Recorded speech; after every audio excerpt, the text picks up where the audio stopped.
হ্যাঁ বলো। ক্ষুদ্র একটা আবাসন, সেই আবাসনে আমরা 136টা পরিবার বাস করি।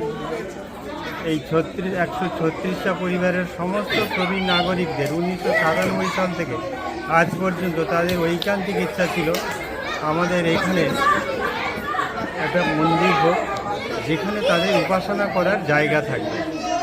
সেই উপাসনা স্থল 30 বছরের আশা আকাঙ্ক্ষা আমাদের আবাসিক গৌরব দে, তার চেষ্টায় আজকে পূরণ হয়েছে এবং সেই মন্দির গতকাল আমরা উদ্বোধন করেছি। বিভিন্ন অতিথিবর্গরা এসেছিলেন, এখানে উদ্বোধনও করে গেছেন। মায়ের পুজো আজকের হচ্ছে, আবার ভোগ বিতরণও হচ্ছে। সবাই আসছেন এই ভোগ বিতরণ অনুষ্ঠানে যোগদান করছেন। আমরা খুবই আনন্দে আপ্লুত যে প্রবীণ নাগরিকদের জন্য আমরা কিছু করতে পারলাম। যারা এই আবাসনের বাইরে যাদের কোনো ক্ষমতা ছিল না যাওয়ার, তারাও মায়ের কাছে বা ভগবানের কাছে তাদের উপাসনার জায়গা, তাদের উপাসনার মাধ্যমে ভগবানকে নিবেদন করতে পারবেন এবং সংসারের মঙ্গলের জন্য, আবাসিকগণের মঙ্গলের জন্য তারা এখানে তাদের মনের আবেগ, মনের প্রার্থনা জানাতে পারবেন। এবং এতেই আমরা চেষ্টা করব যে শুধু আমার গোবিন্দপুর আবাসিক নয়, এই গোবিন্দপুর আবাসন নয়, নৈহাটিতে যেতে যেতে যে মানুষের শ্রম হতো বা কষ্ট হতো, সেই কষ্টের কিছুটা লাঘব হবে এই অঞ্চলের মানুষদের, বিশেষ করে প্রবীণ নাগরিকদের, যাদের ক্ষমতা নেই এই আবাসনের বাইরে যাওয়ার। তারাই আমার এই মন্দিরে এসে তাদের মনস্কামনা পূর্ণ করতে পারবেন এবং সংসারের সবার মঙ্গল কামনা করতে পারবেন। এটাই আমাদের মূল উদ্দেশ্য ছিল। এই মন্দিরকে ঘিরে ঐক্য সংহতি একটা আমরা আশা রাখছি, যাতে সবার মধ্যে সবার একটা মেলবন্ধন তৈরি হবে। আমার হিন্দু সনাতন ধর্ম জাগ্রত হোক, হিন্দু সনাতন ধর্ম বিস্তারিত হোক, প্রভাব হোক আমাদের এই ঐক্য সংহতির মিলনের মাধ্যমে। আমার নাম সুরেশ্বর দাস, এই আবাসনের একজন আবাসিক। আমার এবং সকলের প্রচেষ্টায়, বিশেষ করে গৌরবদের প্রচেষ্টায় আজকের এই মন্দিরটা আমরা তৈরি করতে পেরেছি। এই ঐক্য সংহতির মিলন যে একটা বড় মাপের জায়গায় ভবিষ্যতে যাবে, সেই আশা আকাঙ্ক্ষা রাখছি।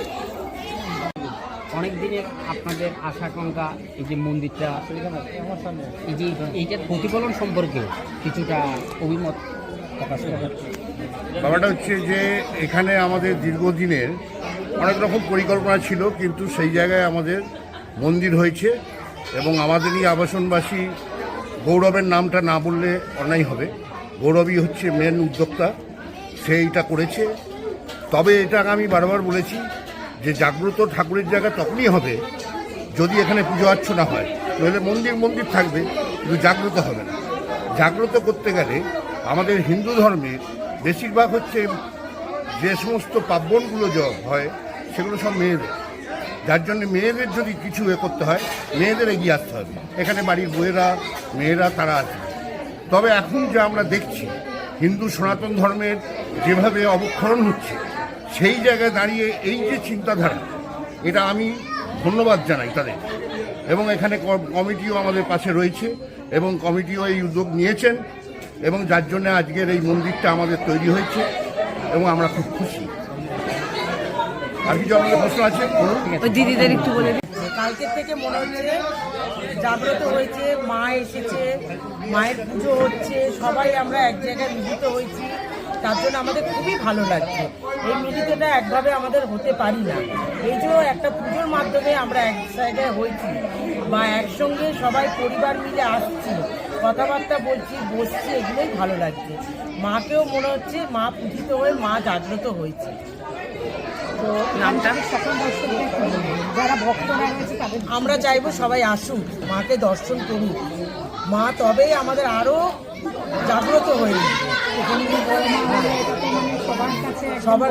হ্যাঁ, এটা সত্যি গর্বের ব্যাপার। সেই নৈহাটি যেতে হয়, নৈহাটি এখন যেতে হবে না, এখন গোবিন্দপুরে এলেই বড় মাকে দেখতে পাবে। এটাই আমাদের ভালো লাগছে। আপনার নাম? আমার নাম শর্মিলা রায়।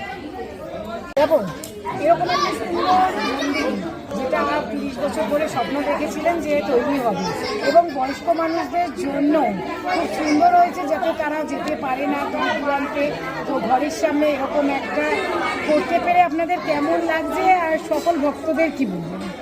খুবই ভালো লাগছে, ব্যক্তিগতভাবে সকল ভক্তদের বলবো সবাই এখানে আসুন, দেখুন।